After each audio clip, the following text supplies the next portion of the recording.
So we have discussed about the national income. अब हम जानते हैं कि नेशनल इनकम क्या है, उसका इम्पोर्टेंस क्या है। So now we are going to have a look over the concept of national income और कॉम्पोनेंट्स जो नेशनल इनकम के हैं, राइट। तो कुछ वर्ड्स जो जब हम नेशनल इनकम की बात करते हैं तो वो बार बार हमें सुनने को मिलते हैं। Those words we are going to discuss. So first of them is gross domestic product. Okay, so gross domestic product जो है वो मार्केट प्राइस पर as well as factor price पर हम डिस्कस करेंगे। सो ग्रॉस डोमेस्टिक प्राइस जो product होता है that is the production within the country for a particular accounting year. किसी एक अकाउंटिंग ईयर के लिए हमारे देश के अंदर विद इन द कंट्री जो भी गुड्स एंड सर्विसेज प्रोड्यूस की जा रही है उनको हम कैलकुलेट करते हैं अंडर जीडीपी। ओके, सो जब हम जीडीपी एट मार्केट प्राइस की बात करते हैं तो मार्केट में प्रिवेल्ड प्राइस, ओके, मार्केट में जो प्राइस अभी चल रहा है उसमें हम मार्केट प्राइस पर जीडीपी को काउंट करते हैं। ठीक है, सो जीडीपी में आपका गुड्स एंड सर्विसेज सभी तरह के, चाहे वो एग्रीकल्चरल गुड्स एंड सर्विसेज है, इंडस्ट्रियल है या कॉमर्शियल है, ओके, सब की मॉनेटरी वैल्यू हम यहाँ पर इंक्लूड करेंगे। और ईयर हमारा फिक्स्ड होगा कि हम किस अकाउंटिंग ईयर के लिए बात कर रहे हैं, एंड प्राइस हम डिसाइड करेंगे on the prevailing price in the market जब हम जीडीपी एट मार्केट प्राइस लाएंगे। Okay, so you can see the equation here, GDP equals to P Q plus PS. So P refers for market price, Q for the quantity of goods produced in a year और S for services। okay, जो भी एक year के लिए हम count करने वाले हैं, कैलकुलेट करने वाले हैं। Now see the special features of GDP। तो GDP जो होता है विद इन द कंट्री सारे गुड्स एंड सर्विसेज जो भी प्रोड्यूस किए जा रहे हैं उनको हम इंक्लूड करते हैं, डेप्रिसिएशन चार्ज को इंक्लूड करते हैं। ओके, उसके बाद मार्केट प्राइस पे इसको हम बताएंगे, ठीक है। एंड देन इसके बाद हम क्या करेंगे कि रियल कैपिटल होता है, फाइनेंशियल कैपिटल नहीं होता है ये। ओके, सेकेंड हैंड गुड्स की वैल्यू यहाँ पर हम इंक्लूड नहीं करनी होती, ओनली न्यू गुड्स की वैल्यू यहाँ पर हम इंक्लूड करेंगे, ठीक है। और कंज्यूमर और कैपिटल गुड्स को हम durable and non durable goods में यहाँ पर पहले क्लासीफाई कर लेते हैं। फिर प्राइवेट सेक्टर और पब्लिक सेक्टर सारी गुड्स एंड सर्विसेज को हम यहाँ पर कैलकुलेट करेंगे। इसके अलावा इट इज़ इंश्योर्ड कि डबल काउंटिंग का जो है वो कोई डिफेक्ट ना आए, दैट्स वाई सिर्फ और सिर्फ फाइनल गुड्स एंड सर्विसेज को हम यहाँ पर कैलकुलेट करते हैं। ओके, इसमें क्या इंक्लूड नहीं करते हैं, transfer payment, capital gain, income earn through illegal means हम इंक्लूड नहीं करेंगे, और income derived from the sale of old goods यानी सेकेंड हैंड आइटम्स में मिलने वाली जो भी इनकम है उसे भी हम कैलकुलेट यहाँ पर नहीं करने वाले हैं, right. Now see the concept of gross domestic product. तो ग्रॉस डोमेस्टिक प्रोडक्ट के दो कॉन्सेप्ट मैंने आपको पहले ही बताए थे, एक मार्केट प्राइस पर, दूसरा फैक्टर प्राइस पर, और third one is at the constant price. तो मार्केट प्राइस जो मार्केट में प्रिवेल्ड प्राइस है या करंट प्राइस है वो वहाँ उसके थ्रू हम उसी के बेसिस पर हम इसे कैलकुलेट करते हैं। फैक्टर कॉस्ट जो होती है वो आपकी कॉस्ट ऑफ प्रोडक्शन, ठीक है, उसको ध्यान में रख कर के कैलकुलेट किया जाता है, ठीक है। और यहाँ पर नेट इनडायरेक्ट टैक्सेस को यहाँ से माइनस कर दिया जाता है, घटा दिया जाता है। कांस्टेंट प्राइस यहाँ पे बेस ईयर को ध्यान में रख करके हम कैलकुलेट करते हैं हमारी जीडीपी। ओके, सो 3 कॉन्सेप्ट है हमारे ग्रॉस डोमेस्टिक प्रोडक्ट के। आपको याद रखना है कि यहाँ पर हमें all the goods and services, final goods and services को हमें काउंट करना है, illegal, second hand, transfer payment, इन सबको हमें यहाँ पर डिडक्ट करना होगा या हम उनको काउंट ही नहीं करेंगे, ठीक है। एंड डेप्रिसिएशन चार्जेस या वैल्यूज़ जो होती है वो भी हम यहाँ पर कैलकुलेट करते हैं। Okay, next concept related to national income is gross national product, right. So अब हम अगर ग्रॉस नेशनल प्रोडक्ट की बात करते हैं, सो यहाँ पर हम गुड्स एंड सर्विसेज कैलकुलेट करेंगे with in the country and outside the country, right. किसी भी कंट्री के कुछ रेसिडेंट्स जो हैं वो अदर कंट्री में रहते हैं, ठीक है, यानी फॉरेन कंट्री में वो वर्क कर रहे होते हैं। सो उनको मिलने वाली इनकम भी हम यहाँ पर काउंट करते हैं, और डोमेस्टिक जो हमारा है वहाँ पर हम इस इनकम को कैलकुलेट नहीं करते हैं, राइट। तो यहाँ पे हमें एक डिफरेंस निकालना पड़ता है नेट अर्निंग का। नेट अर्निंग, क्योंकि अगर हमारी कंट्री के कुछ रेसिडेंट्स फॉरेन कंट्री में कुछ अर्न कर रहे हैं तो obviously some residents from the foreign country are earning from our country, right. So net national product जो है GNP, ग्रॉस नेशनल प्रोडक्ट निकालने के लिए हमें नेट अर्निंग फ्रॉम निकालनी होगी। इसके लिए हम पहले क्या करेंगे, पहले हम हमारी country and outside the country जो भी इनकम है उसको हम कैलकुलेट करेंगे। Then we should remember that कि हमने आउटसाइड कंट्री से जो अर्निंग ली है उसको हमें कंपेयर करना पड़ेगा from the income that the foreigners are earning from our country, right. तो उन दोनों का डिफरेंस हमें देखना होता है, पॉजिटिव है या वो नेगेटिव है। अगर हमारी अर्निंग ज़्यादा है और फॉरेनर्स की अर्निंग हमारे कंट्री से जो ले रहे हैं वो कम है, तो ऑब्वियसली ये पॉजिटिव है, तो हम इसे प्लस करेंगे। और अगर इसका अपोजिट है, यानी foreigners in our country are earning more than the residents of our country in foreign countries, तो वहाँ पे हमें अब्रॉड का जो अर्निंग होता है उसका नेट निकालने के बाद उसे माइनस करना होता है, ठीक है। सो लेट्स सी कि हमारा जो GNP निकलेगा वहाँ पे किस किस को एक्सक्लूड करना है हमें। सो जब हम वैल्यू एंड गुड्स निकालते हैं, value of goods and services in a year निकालेंगे, उसके बाद कुछ नॉन मार्केट या इलीगल एक्टिविटीज़ जो होती हैं उनका अकाउंट नहीं होता है, ना ही हम उनको इंक्लूड करते हैं हमारी GNP में, राइट। तो purely financial transaction such as buying and selling of securities, share, debentures and bonds को हम उसे होने वाली जो भी फाइनेंशियल ट्रांजेक्शन होते हैं उन्हें हम नहीं ऐड करेंगे। गवर्नमेंट ट्रांसफ़र पेमेंट जैसे कि pension, ad hoc payment of exigencies जैसे कि फ्लड स्टॉर्म पर जो हम खर्च कर रहे हैं उसको भी हम यहाँ पर कैलकुलेट नहीं करेंगे। प्राइवेट ट्रांसफ़र पेमेंट जैसे पॉकेट मनी पेरेंट्स अगर बच्चे को दे रहे हैं तो वो हमें एक्सक्लूड करने होंगे from the GNP, okay. Transfer of used good यानी सेकेंड हैंड जो गुड्स होंगे उनकी वैल्यू नहीं करेंगे, क्योंकि उनकी वैल्यू ऑलरेडी किसी ईयर में कैलकुलेट की जा चुकी होगी। Non market goods and services वो जो हम सेल्फ कंजम्पशन के लिए ले रहे हैं या फिर बार्टर ट्रांजेक्शन हुआ है किसी चीज़ों का, ठीक है, या अनऑर्गेनाइज्ड मार्केट में जो सेलिंग एंड परचेजिंग हुई है वो भी हम यहाँ पर इंक्लूड नहीं कर पाएंगे। Illegal activities such as smuggling, gambling, drug addiction, इससे होने वाले फाइनेंशियल ट्रांजेक्शन भी हम यहाँ पर कैलकुलेट नहीं करते हैं। Then the value of leisure, ठीक है, जब हम अपने काम से फ्री होकर यानी आराम कर रहे होते हैं तो ऑब्वियसली उसकी एक वैल्यू होती है that is equal to the value जो आप काम करने पर पा रहे होते, ठीक है। तो ऐसी कोई भी वैल्यू यहाँ पर हम इंक्लूड नहीं कर सकते हैं, ठीक है। तो GNP जो होगा वहाँ पे हम फाइनल गुड्स और सर्विसेज की वैल्यू लेकर के आएंगे, ठीक है। इसमें हम नेट अर्निंग फ्रॉम अब्रॉड को ऐड करेंगे अगर वो पॉजिटिव है तो, और अगर वो नेगेटिव है तो उसे माइनस करना होगा, right. Now see the characteristic of GNP। तो यहाँ पर करंट ईयर के फाइनल प्रोडक्ट्स को हमें ऐड करना है, ठीक है। इसके अलावा डेप्रिशिएशन वैल्यू जो है ग्रॉस नेशनल प्रोडक्ट के टाइम पर हम इंक्लूड करते हैं, ठीक है। इसके अलावा कुछ हमने वैल्यूज़ देखी हैं जिनको हमें एक्सक्लूड करना होगा, ठीक है। Next concept of net earning मैं आपको बता ही चुकी हूँ कि कैसे निकालते हैं।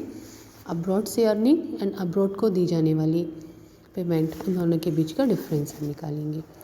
Next concept related to it again is the GNP at market price. तो ऑब्वियसली प्रिवेलिंग प्राइस पर हम जो दे रहे हैं मार्केट की वैल्यू, जो प्रिवेल्ड है प्राइस, सो उसी के बेसिस पर हम एग्रीगेट निकालेंगे, तो ये होगा GNP eight market price.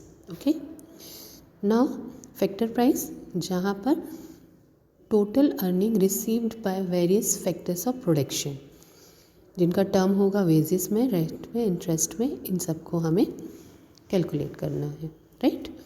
Now see the difference between the GDP and GNP. So GDP जो होता है उसमें हम डोमेस्टिक टेरिटरी यानी कंट्री के अंदर होने वाला जो भी प्रोडक्शन हो रहा है, गुड्स एंड सर्विसेज को प्रोड्यूस किया जा रहा है, उनकी वैल्यू को हम इंक्लूड करते हैं। जीएनपी में हम inside the country and outside the country दोनों की वैल्यू को इंक्लूड करते हैं।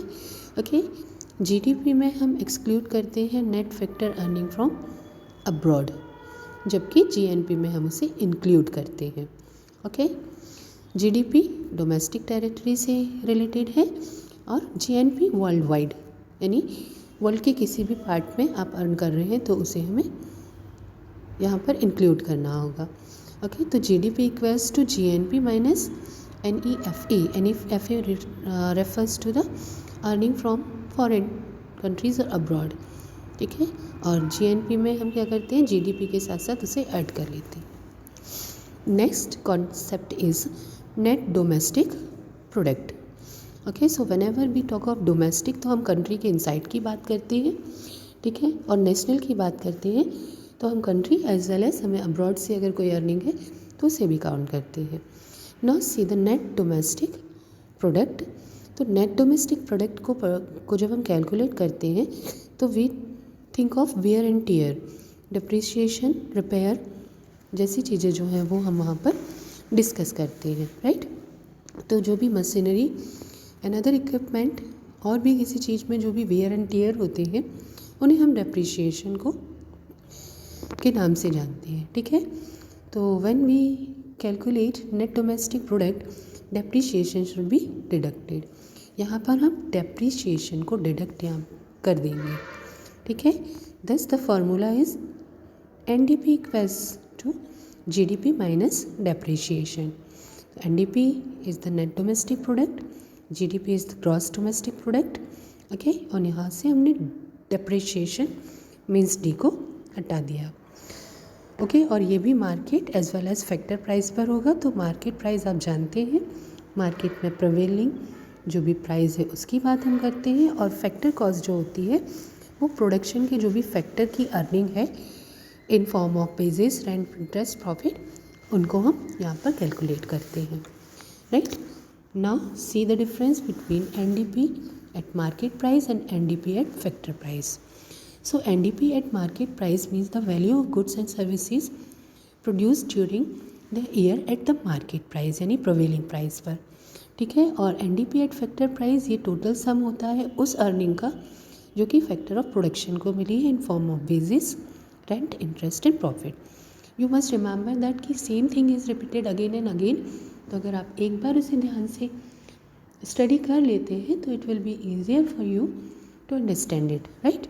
नाउ सी एनडीपी जो होता है वहाँ पर हम इनडायरेक्ट एंड डायरेक्ट टैक्सेस को इंक्लूड करते हैं, but NDP at factor prices में हमें इनडायरेक्ट टैक्सेस को कैलकुलेट नहीं करना होता है। Okay, NDP at market price में मार्केट प्राइस को बेस मान करके चलते हैं, और यहाँ पर cost of production, factor price में कॉस्ट ऑफ प्रोडक्शन को हम लेकर के चलते हैं, ठीक है।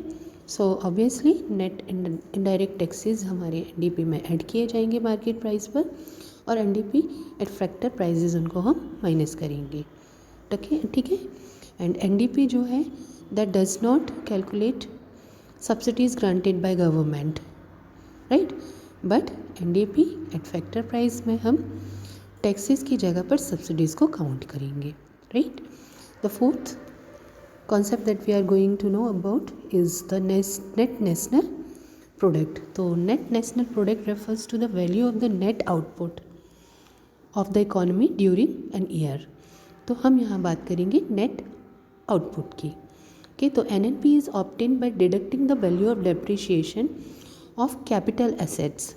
जो भी capital assets हैं उनमें जो भी depreciation हुए हैं उनको हम माइनस करेंगे, राइट। सो हमारे पास होगा net national product. Now see GNP and NNP eight market price. तो मार्केट प्राइस से आपको पता ही है कि मार्केट में जो भी प्रिवेल्ड प्राइस है या करंट प्राइस है। सो जीएनपी ग्रॉस नेशनल प्रोडक्ट होगा और एनएनपी नेट नेशनल प्रोडक्ट होगा। तो जीएनपी में हम डेप्रिशिएशंस को नहीं रेफर करते हैं, लेकिन एनएनपी में हमको डेप्रिशिएशंस माइनस करनी होती है। Clear. Now let's see GNP and NNP eight factor cost. तो जीएनपी अगर आपके पास में फैक्टर कॉस्ट निकालनी है तो आपको जीएनपी एट मार्केट प्राइस ले करके वहाँ पर इनडायरेक्ट टैक्सेस को माइनस करना होगा, देन आपके पास में जीएनपी निकल करके आएगा। ठीक है। और अगर एनएनपी आपको फैक्टर कॉस्ट पर निकालना है, so you have to get the GNP at factor price और उसमें से आप डेप्रिशिएशन को माइनस कर देंगे। या फिर आप ऐसे भी देख सकते हैं कि जीएनपी एट मार्केट प्राइस, उसमें से इनडायरेक्ट टैक्सेस को माइनस करिए, इकोनॉमिक असिस्टेंस को प्लस करिए और डेप्रिशिएशन को माइनस कर दीजिए। Right. So this will be the NNP eight factor cost. Now see the national income from domestic product and to private sector. It refers to the income of private sector in the economy. तो ये क्या है, economy में private sector की जो income है इसके बारे में हमें बताता है। सो income of private sector is deducted by is determined by deducting income accruing the government and surplus earning of non-departmental earning from domestic income at factor cost. Okay, so income from domestic product to private sector के लिए हम पहले government sector की जो भी earning है उसे निकाल लेंगे फैक्टर कॉस्ट पर, देन हमारे पास में प्राइवेट सेक्टर जो है वो उसे लेकर उसको हम कैलकुलेट कर सकते हैं। ठीक है। So we should include payment of labours of worker, basis of labor in salaries, rent, interest, profit and mixed income. Okay.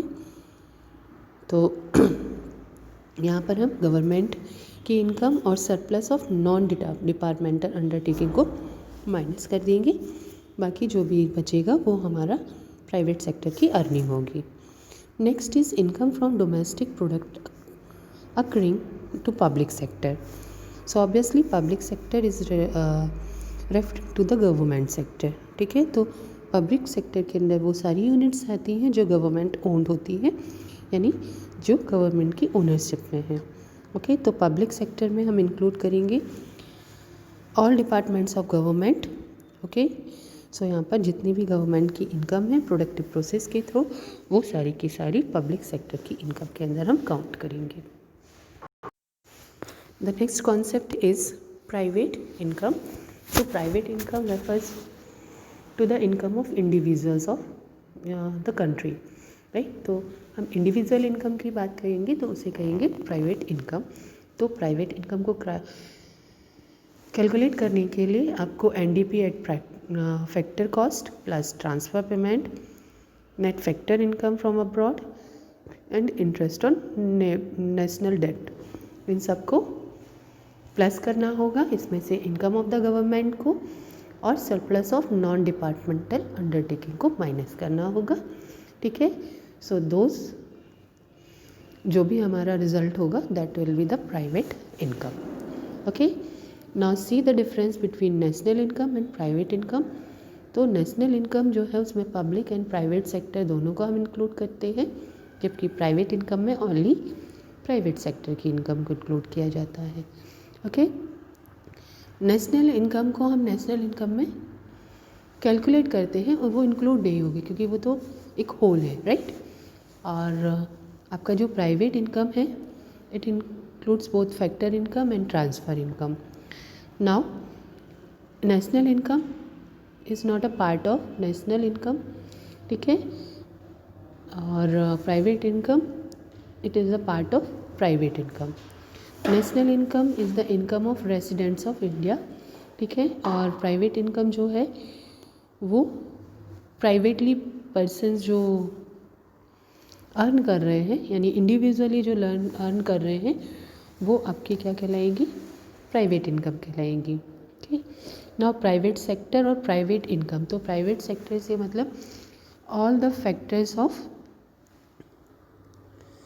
Production, private sector के जो भी अर्न कर रहे हैं, ट्रांसफ़र इनकम वहाँ पर हम काउंट नहीं करेंगे, क्योंकि प्राइवेट सेक्टर का जो भी अर्निंग होती है वो अर्निंग होती है by the working process, right. और यहाँ पर हम अब्रॉड भी कैलकुलेट नहीं करेंगे, ठीक है। इंटरेस्ट और डेब्ट भी कैलकुलेट नहीं करेंगे, सिर्फ प्राइवेट सेक्टर और उसके जो फैक्टर्स ऑफ अर्निंग है, ठीक है, उनको जो कुछ भी मिल रहा है वो सब हम यहाँ पर काउंट करते हैं। और प्राइवेट इनकम जो होती है वो क्योंकि इंडिविजुअल इनकम होती है, इसलिए ट्रांसफ़र इनकम को भी हम वहाँ पर इंक्लूड करते हैं, ठीक है। Now see personal income. तो personal income is the income received by individual और household in a country during a year known as personal. Okay, तो पर्सनल जो होती है वो भी समथिंग लाइक प्राइवेट ही होती है, ठीक है। It should not be taken at that the sum total of personal income will be the national income. लेकिन इंडिविजुअल जो भी होते हैं उनकी सारी की सारी इनकम नेशनल इनकम में काउंट नहीं की जाती है, और इसका रीज़न जो है हम आगे डिस्कस कर चुके हैं। जैसे ट्रांसफ़र पेमेंट मिलता है, अदर टाइप ऑफ इनकम भी हमें मिलती है, ओके, लेकिन वो पर्सनल इनकम हो सकती है, नेशनल इनकम नहीं हम उसे कहेंगे, right. So you can C private income और ट्रांसफ़र पेमेंट यहाँ पर इंक्लूड करेंगे हम पर्सनल इनकम में, कॉरपोरेट टैक्सेस और अनडिस्ट्रीब्यूटेड प्रॉफिट को माइनस करेंगे। ओके, नाउ प्राइवेट और पर्सनल इनकम के बीच का डिफरेंस जो है, you will read national and personal income. तो ऑब्वियसली प्राइवेट मतलब स्वयं की, ठीक है। प्राइवेट इनकम का हालांकि सेंस जो होता है वो ब्रॉडर होता है, कॉरपोरेट सेविंग भी इसमें हम इंक्लूड करते हैं, पर्सनल इनकम में हम कॉरपोरेट सेविंग्स को इंक्लूड नहीं करते हैं। नेशनल इनकम जो होती है it refers to the income of all the residents, right, but transfer payment हम यहाँ पर नहीं देंगे। पर्सनल इनकम में रेसिप्ट तो होंगे, लेकिन इंडिविजुअल कंसर्न से हम करेंगे, और साथ ही साथ ट्रांसफ़र पेमेंट, ट्रांसफ़र इनकम को यहाँ पर हम इंक्लूड करेंगे। Okay, now see the difference between the national wealth and national income, ठीक है। तो नेशनल इनकम और नेशनल वेल्थ दोनों ही डिफरेंट होंगे। तो national income refers to the money value of the aggregate good और services produce during a particular year period of time, जो कि जनरली ईयर होता है। तो वो मनी वैल्यू जो किसी एक साल में कितने गुड्स एंड सर्विसेज प्रोड्यूस किए गए हैं उसको बताता है, वो होता है हमारा नेशनल इनकम। नेशनल वेल्थ जो होता है वो सारी की सारी वेल्थ जो इंडिविजुअल ऑफ कंट्री के पास है, कलेक्टिवली सोशली सब कुछ, उसे हम नेशनल वेल्थ मानते हैं, ठीक है। नेशनल इनकम एक ईयर के लिए जनरली एक पर्टिकुलर पीरियड ऑफ टाइम जो कि ईयर होता है उसमें मेज़र करते हैं, और नेशनल वेल्थ जो होता है वो पॉइंट ऑफ टाइम के लिए जो है वो कैलकुलेट किया जाता है। नेशनल इनकम का फ्लो वेरिएबल होता है, जबकि नेशनल वेल्थ का स्टॉक वेरिएबल होता है। Variable means changeable, okay. National income एक फ्लो होती है जो कि सर्कुलेट होती है, नेशनल वेल्थ एक स्टॉक होता है, ठीक है। नेशनल इनकम जो होती है वो increase and decrease of national income हमारी स्टैंडर्ड ऑफ लाइफ को अफेक्ट करता है, और increase in decrease of national wealth हमारी कैपेसिटी को अफेक्ट करता है, ठीक है। Now see the disposable income. अगर हम नेशनल बोलें तब भी और पर्सनल बोलें तब भी, तो डिस्पोजेबल इनकम का वो पार्ट होता है जो हम इंडिविजुअल कंजम्पशन के लिए रखते हैं, यानी जो हम खर्च करने वाले हैं।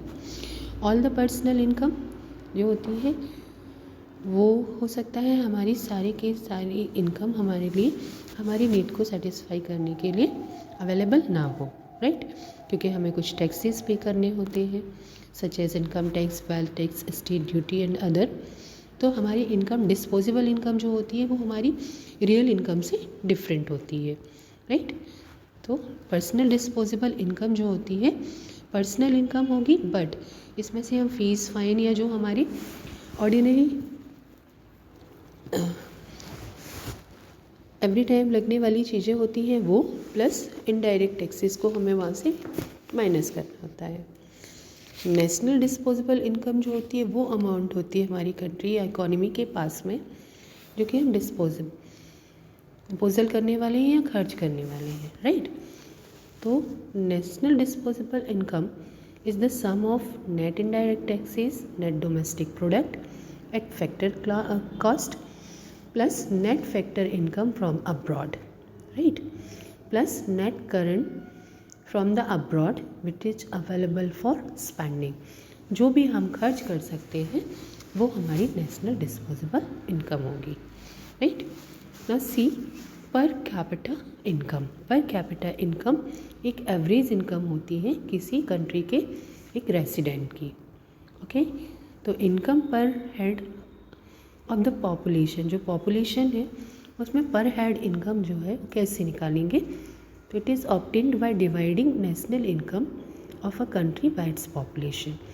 सो हमारी जो भी नेशनल इनकम हमने कैलकुलेट की है उसमें जब हम अपनी टोटल पॉपुलेशन से डिवाइड कर देंगे तो हमारे पास पर कैपिटा इनकम निकल आएगी, right.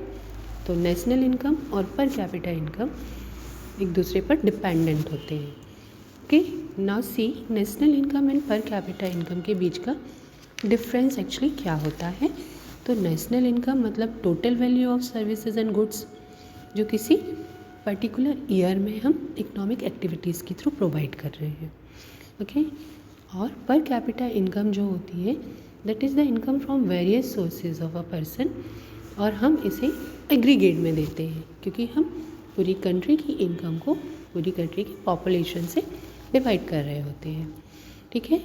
National income per capita income उसका पार्ट है, ठीक है। तो एक होल जो है वो नेशनल इनकम है और उसका पार्ट है पर कैपिटा इनकम, ठीक है। Active participation of various factor of production is required when we talk of national income, और पर कैपिटा इनकम के लिए active cooperation of the various sources of income की ज़रूरत होती है। आपका नेशनल इनकम मैक्रो इकोनॉमिक्स से रिलेटेड होता है और per capita income micro economics से, ओके। तो नेशनल इनकम एक एब्सोल्यूट कॉन्सेप्ट है और पर कैपिटा इनकम जो है वो एक रिलेटिव कॉन्सेप्ट है। Now see the national income at current price and eight constant price. तो करंट प्राइस जो होती है वो हमारी मार्केट में प्रिवेलिंग प्राइस होती है और कांस्टेंट प्राइस होती है बेस ईयर की प्राइस, राइट। सो से national income at the current price is the money value of all final goods and services produced in a country during particular year expressed at the market price prevailing at that year only, right। इसके बाद in the other words हम वही same thing कि अगर हम 2005-06 में market price पर हमारी नेशनल इनकम निकाल रहे हैं तो हम प्राइसेस कब की काउंट करेंगे, 2005 और 6 की ही। जबकि बेस ईयर जिस भी ईयर को हम मान कर के चलेंगे, सपोज़ करिए हमने 2000 को हमारा बेस ईयर माना है, राइट। तो national income at constant price जो है वो उस 2000 के अकॉर्डिंग ही हमें कैलकुलेट करनी होगी, ठीक है। और ये जो डिफरेंस है उससे हमें पता चलता है कि are we in a condition of progress और रिग्रेस, राइट। तो जब हम कांस्टेंट प्राइस पर निकालते हैं तो उसे हम रियल नेशनल इनकम कहते हैं, क्योंकि हम यहाँ कंपेयर कर सकते हैं कि हमारी कांस्टेंट प्राइस यानी उस ईयर में हमारी नेशनल इनकम क्या थी और अभी करंट ईयर में नेशनल इनकम क्या होगी, ठीक है। सो जनरली तो होना चाहिए ये कि national income and constant price जो है वो कम हो, क्योंकि वो बेस ईयर हमारा कई साल पहले का होगा और करंट ईयर जो अभी का होगा, ठीक है। बट पॉसिबल है कि national income at constant price ज़्यादा हो, ठीक है।